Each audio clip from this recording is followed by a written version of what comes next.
Imagine uma prisão. Provavelmente você pensa em grades, muros altos, portões de ferro, guardas observando cada movimento. Mas e se a prisão mais poderosa do mundo não se parecesse com uma prisão? E se ela fosse invisível? E se você pudesse andar livremente pelas ruas, escolher suas roupas, acessar a internet, viajar para outros lugares e ainda assim permanecer preso? O mais assustador é que isso pode estar acontecendo neste exato momento. Porque existe um tipo de prisão que não limita seus movimentos. Ela limita seus pensamentos, suas escolhas, seus desejos, sua visão de mundo. E justamente por ser invisível, raramente é questionada. A maioria das pessoas passa a vida inteira dentro dela sem sequer perceber sua existência. Elas acreditam que estão tomando decisões próprias, acreditam que estão seguindo seus sonhos, acreditam que estão construindo suas vidas livremente. Mas existe uma possibilidade desconfortável. E se grande parte daquilo que você chama de eu não tiver sido escolhido por você, e se a pessoa que você acredita ser estiver sendo moldada por forças que raramente percebe, talvez a maior prisão não seja aquela que impede você de sair. Talvez seja aquela que impede você de enxergar. Nenhum ser humano nasce com suas próprias ideias. Antes mesmo de você dar seus primeiros passos, já existia um mundo esperando por você. Uma língua, uma cultura, valores, crenças, expectativas, regras invisíveis sobre o que significa ter sucesso, sobre o que significa fracassar, sobre o que significa ser admirado ou rejeitado. Pouco a pouco você aprendeu tudo isso, não através de uma decisão consciente, mas através da repetição, observando, imitando, absorvendo. E isso não é necessariamente um problema. Toda a sociedade precisa transmitir conhecimento. O problema surge quando começamos a confundir condicionamento com identidade, quando deixamos de perguntar: eu realmente acredito nisso? E passamos a aceitar tudo automaticamente. Existe uma razão pela qual isso acontece. Durante a maior parte da história humana, pertencer a um grupo significava sobreviver. Ser rejeitado pela tribo podia significar morte. Nosso cérebro ainda carrega essa herança. Queremos ser aceitos, queremos ser reconhecidos, queremos sentir que fazemos parte de algo.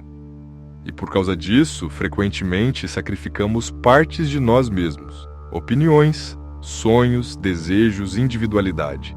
Tudo para evitar a rejeição.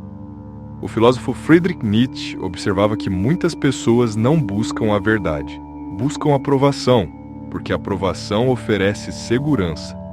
Mas existe um preço. Quanto mais dependemos dela, mais nos afastamos de nós mesmos.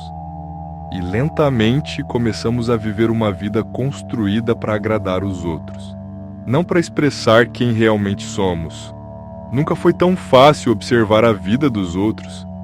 E talvez nunca tenha sido tão difícil viver a própria. Todos os dias somos expostos a versões cuidadosamente editadas da realidade.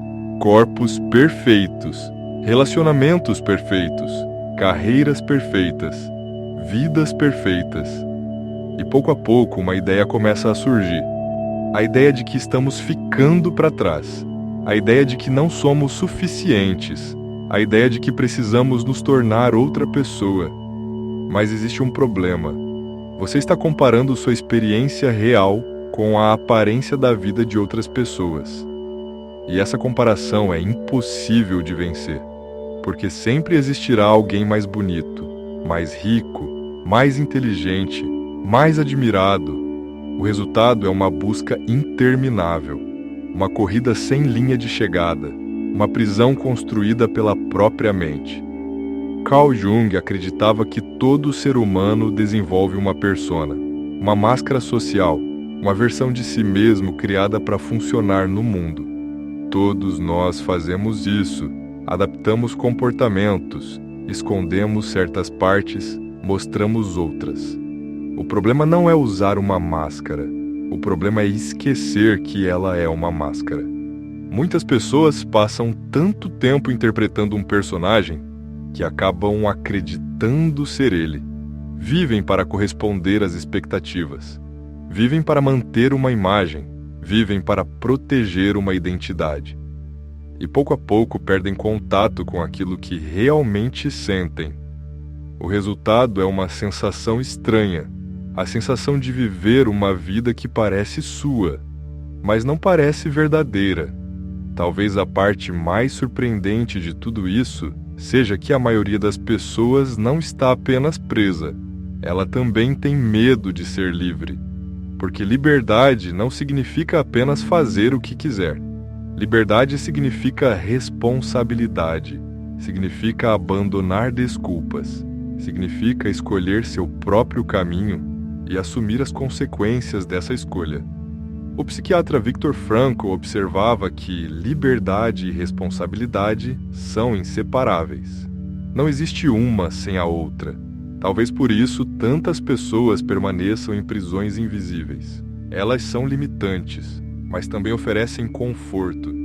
Dizem o que pensar, dizem o que desejar, dizem o que perseguir, e isso elimina a angústia de escolher. Toda prisão invisível depende de uma única coisa: inconsciência. No momento em que você começa a enxergá-la, algo muda. Talvez não imediatamente.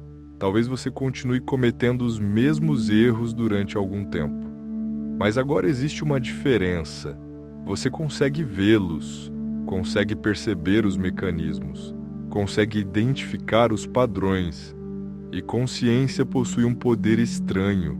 Ela transforma aquilo que antes controlava você em algo que pode ser questionado. É exatamente nesse ponto que a verdadeira mudança começa. Não quando você muda de comportamento, mas quando muda de percepção. Talvez a maior prisão da sua vida nunca tenha sido construída por outras pessoas. Talvez ela tenha sido construída por ideias que você nunca questionou, por expectativas que aceitou, por medos que herdou, por padrões que repetiu durante tanto tempo que passaram a parecer naturais. E talvez a liberdade não comece quando você muda de cidade, quando muda de trabalho ou quando muda de relacionamento. Talvez ela comece quando você encontra coragem para fazer uma pergunta simples. Isso realmente é meu? Meu pensamento, meu desejo, meu objetivo, minha crença, ou apenas algo que absorvi sem perceber? Porque a prisão invisível continua poderosa enquanto permanece invisível. Mas no instante em que você a enxerga, algo extraordinário acontece. Pela primeira vez, a porta aparece. E talvez ela estivesse aberta o tempo todo.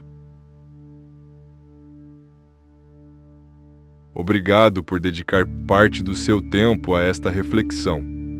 Em um mundo onde a atenção se tornou um dos recursos mais valiosos, eu realmente valorizo o fato de você ter escolhido estar aqui. A sua presença, o seu tempo e a sua disposição para refletir significam mais do que qualquer número ou estatística. Se este vídeo trouxe alguma perspectiva nova, alguma pergunta ou simplesmente um momento de reflexão, então meu propósito foi cumprido. Obrigado por fazer parte desta jornada. E lembre-se, as respostas podem mudar com o tempo, mas as perguntas certas têm o poder de transformar uma vida inteira. Até o próximo vídeo.